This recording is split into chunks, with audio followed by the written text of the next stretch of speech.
Assalamualaikum warahmatullahi wabarakatuh. Halo semuanya, kami dari kelompok 2 akan membahas tentang ekstraksi fitur GLCM dan RGB pada analisis kualitas susu. Nah, sebelumnya perkenalkan dulu anggota kelompok kami, ada saya, Wira Wibawa Permadi, lalu ada Nuranianda dan Lois Tambunan. Nah, di sini konten yang kami sediakan ada latar belakang, kedua tujuan, ketiga metode, keempat hasil, dan kelima visualisasi, lalu ditutup dengan kesimpulan. Nah, yang pertama itu latar belakang. Kenapa kami mengambil susu sebagai data kami? Nah, di sini kami mendapatkan ide penurunan kualitas susu tidak hanya memengaruhi rasa, warna, dan bau, tetapi juga dapat membahayakan kesehatan konsumen jika dikonsumsi dalam kondisi yang sudah tidak layak. Nah, dalam studi ini, dataset susu diambil setiap 2 jam sekali untuk menangkap perubahan visual yang terjadi seiring waktunya. Nah, data RGB yang dihasilkan ini dapat digunakan sebagai representasi numerik dari perubahan visual tersebut. Proses ini bertujuan untuk mengidentifikasi pola perubahan warna yang dapat dikorelasikan dengan kualitas susu, misalnya indikasi kerusakan ataupun penurunan mutunya. Nah, analisis lebih lanjut menggunakan data RGB ini juga dapat mendukung pengembangan sistem otomatis untuk monitoring kualitas produk berbasis citra digital. Nah, lalu kedua ada tujuan. Nah, tujuan dari penelitian ini untuk menyediakan alternatif yang lebih praktis dalam memantau kualitas susu selama penyimpanan, dengan memanfaatkan perubahan visual seperti warna dan teksturnya. Nah, penelitian ini tidak hanya memberikan manfaat bagi produsen untuk menjaga standar mutu produk, tetapi juga bagi konsumen untuk memastikan keamanan konsumsi. Nah, di sini kita masuk ke metodenya ya. Yang pertama itu kami melakukan pengambilan data, di mana data merupakan 35 ml susu Greenfields pasteurisasi sebanyak 20 gambar per kelasnya. Diambil menggunakan kamera Canon EOS 5D Mark III dengan lensa 50 mm dan pencahayaan yang konsisten setiap 2 jam selama periode penyimpanan. Nah, suhu ruangan kurang lebih 25 derajat Celcius dan variasi dataset 45 derajat setiap 5 data. Lalu yang kedua kami melakukan pre-processing data, di mana melakukan cropping manual ya pada setiap datanya, kemudian diproses untuk menghilangkan noise atau gangguan dan menyelaraskan ukurannya. Lalu melakukan ekstraksi fitur GLCM. Nah, setiap gambar tadi dalam dataset yang dibaca dan diubah menjadi grayscale sebelum dilakukan proses ekstraksi fitur GLCM untuk mengekstraksi fitur tekstur berbasis GLCM. Nah, yaitu ada 4. Pertama ada kontras, kedua ada homogeneity, ketiga ada energy, dan dissimilarity. Nah, apa sih keempat hal ini? Nah, kontras ini mengukur perbedaan intensitas antara piksel berdekatan dalam suatu citra. Nilai tinggi menunjukkan adanya variasi intensitas yang besar, sehingga tekstur tampak lebih tajam atau kasar. Sebaliknya, nilai yang rendah menunjukkan tekstur yang lebih halus. Yang kedua itu ada homogeneity, di mana homogeneity ini mengukur seberapa seragam intensitas piksel dalam citra. Nilai tinggi menunjukkan tekstur yang lebih seragam, di mana variasi intensitas antar piksel kecil. Lalu ada energy, di mana energy mengukur intensitas pengulangan pola dalam suatu tekstur. Nah, nilai tinggi menunjukkan pola tekstur yang teratur atau konsisten, sedangkan nilai rendah menunjukkan pola yang lebih acak.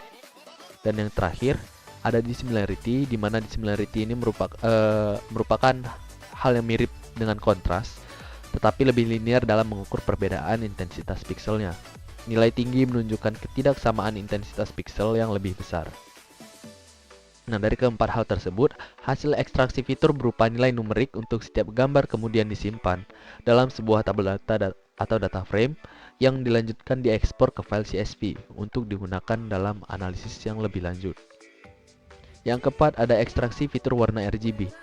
Nah, seperti ekstraksi fitur tekstur, kami juga mengekstraksi fitur warna dari citranya. Untuk setiap gambar, fitur seperti rata-rata atau min, standar deviasi atau STD, dan skewness dari masing-masing saluran warna RGB dihitung. Hasil ekstraksi fitur warna disimpan dalam bentuk tabel atau data frame seperti yang dilakukan pada fitur tekstur yang juga diekspor ke file CSV, kemudian menghitung rata-rata fitur warna per kelas dan memvisualisasikannya menggunakan grafik batang. Nah, visualisasi data ini untuk memahami karakteristik unik dari setiap kelas berdasarkan data fitur. Visualisasi dibedakan menjadi dua, yakni visualisasi tekstur dan visualisasi RGB. Karena kita terdapat dua fitur ya, fitur tekstur dan warna RGB. Nah, dari penelitian yang sudah kami lakukan, kami mendapatkan hasil ekstraksi fitur GLCM menunjukkan karakteristik tekstur dari setiap gambar susu berdasarkan kelasnya. Fitur kontras dan dissimilarity memiliki nilai yang bervariasi secara signifikan, mencerminkan adanya perbedaan tingkat variasi intensitas pixel dalam gambar.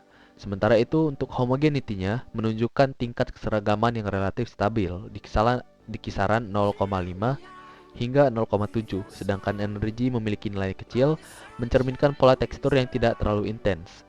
Perbedaan nilai ini dapat memberikan wawasan penting dalam membedakan kualitas susu berdasarkan pola tekstur antar kelas gambar. Nah, kita masuk ke visualisasinya. Metode GLCM yang digunakan pada penelitian ini memberikan pendekatan yang efisien untuk mengevaluasi kualitas susu secara non-destruktif. Hasil menunjukkan bahwa fitur-fitur seperti kontras, homogeneity, energi, dan dissimilarity tadi dapat digambarkan karakteristik tekstur yang berbeda di antara gambar susu. Nah, nilai kontras dan dissimilarity menunjukkan nilai variasi yang signifikan, menandakan perbedaan intensitas yang mencerminkan perubahan kualitas visual susu. Sebaliknya, homogeneity dan energi lebih stabil, mencerminkan pola keseragaman dan intensitas energi tekstur. Nah, kita masuk ke grafiknya. Untuk grafik tekstur. Nah, di sini kita bisa lihat ya untuk grafik tekstur. Nah, grafik ini menunjukkan perbedaan nilai kontras dan similarity antar kelas. Kontras mengukur variasi intensitas antar pixel. Nilai yang lebih tinggi menunjukkan perubahan intensitas lebih besar, mengidentifikasikan pola tekstur yang lebih besar kasar pada susu dengan kualitas yang rendah.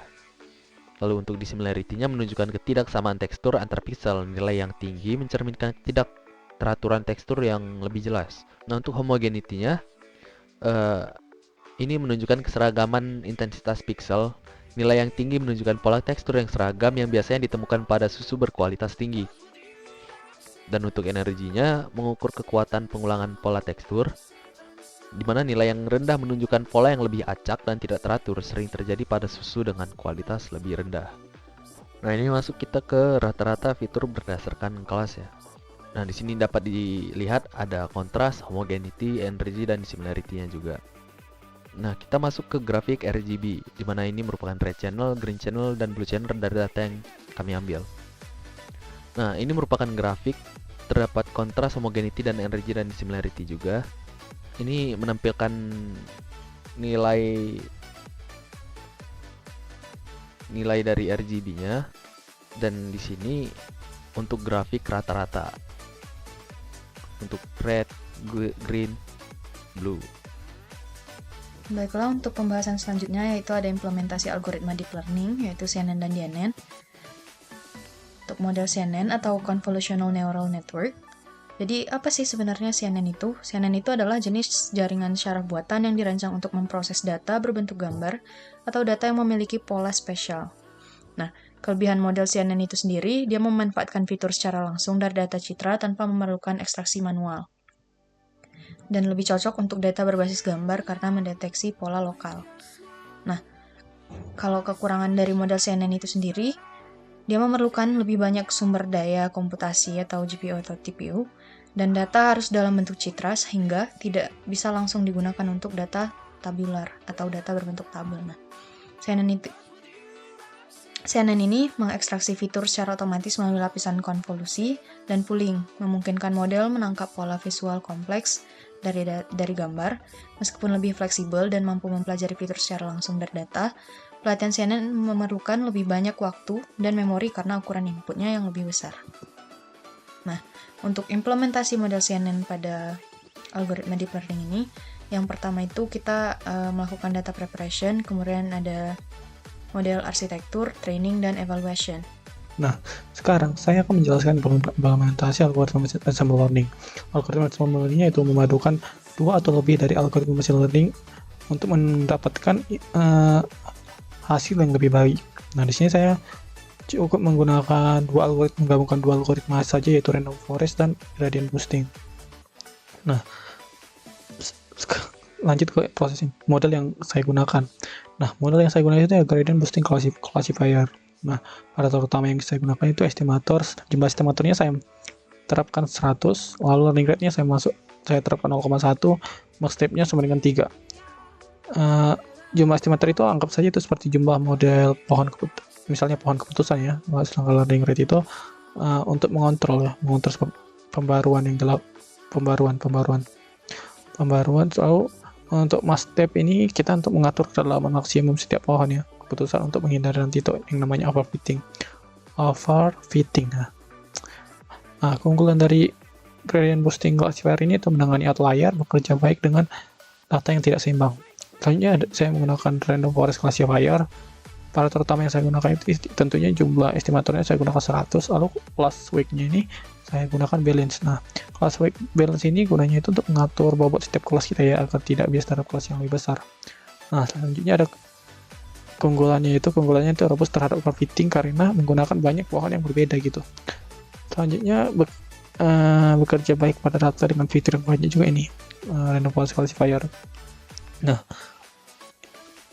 lalu ada model yang namanya ensemble model. Saya menggunakan teknik soft voting, sebenarnya masih ada teknik lain seperti hard voting, tapi saya fokus ke soft voting. Jika Anda menanyakan penasaran dengan hard voting, silahkan tanyakan saja nanti di kolom komentar. Teknik soft voting ini untuk menggabungkan prediksi random forest dan gradient boosting.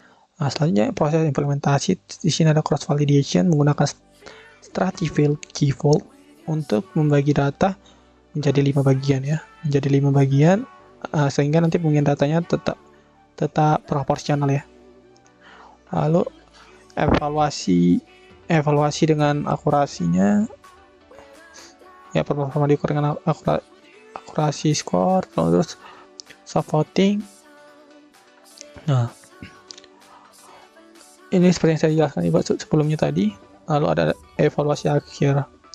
Modelnya diuji menggunakan data uji 20% dari dataset tadi. Selanjutnya ini ada hasil evaluasi cross validation. Untuk gradient boosting ini rata-ratanya itu ada 0,89, sedangkan random forest rata-ratanya itu 0,90. Nah, di sini kita menggunakan evaluasi model ensemble dengan teknik soft voting. Ensemble model akurasinya itu 0,95. Nah, akurasi model ensemble ini lebih tinggi dibandingkan dengan model individu seperti sebelumnya. Ini menunjukkan bahwa kombinasi model dapat meningkatkan performa prediksi secara signifikan ya. Selanjutnya ini ada laporan klasifikasi seperti mencakup precision. Ini untuk precision itu adalah akurasi prediksi untuk setiap kelas, lalu ada recall, kemampuan model dalam menemukan setiap kelas, lalu F1 score, harmonisasi antara precision dan recall, lalu ada support. Sekarang di sini juga saya menambahkan beberapa gambar. Di sini saya menambahkan gambar confusion matrix untuk model ensemble, perbandingan akurasi dan training evaluation. Di sumbu vertikalnya ini ada menunjukkan akurasi model yang bergeser antara 0 sampai hingga 1, lalu di sumbu horizontalnya menampilkan ketiga model kita. Nah, warna biru diagram ini mewakili akurasi pelatihan, sedangkan warna oranye mewakili akurasi evaluasi. Selanjutnya ada gambar ini learning curve dari model ensemble. Lalu ada waktu eksekusi. Untuk gradient boosting, waktu eksekusinya memiliki sekitar 2,7 detik, random forest memiliki waktu sekitar 0,5 detik, dan ensemble model memiliki waktu sekitar 3,5 detik. Nah, kesimpulannya penelitian ini mengembangkan metode non-destruktif untuk mengevaluasi kualitas susu menggunakan analisis tekstur KLCM dan warna RGB. Fitur tekstur seperti kontras, homogeneity, energi, dan dissimilarity berhasil membedakan karakteristik antara kelas. Sementara analisis RGB melengkapi dengan informasi perubahan visual berdasarkan mean, standar deviasi, dan skewness saluran warna. Kombinasi metode ini didukung oleh algoritma belajar mesin seperti CNN, DNN, dan ensemble learning, memberikan evaluasi akurat dan mendukung pengembangan sistem monitoring otomatis, sehingga membantu produsen menjaga mutu produk dan memastikan keamanan konsumen.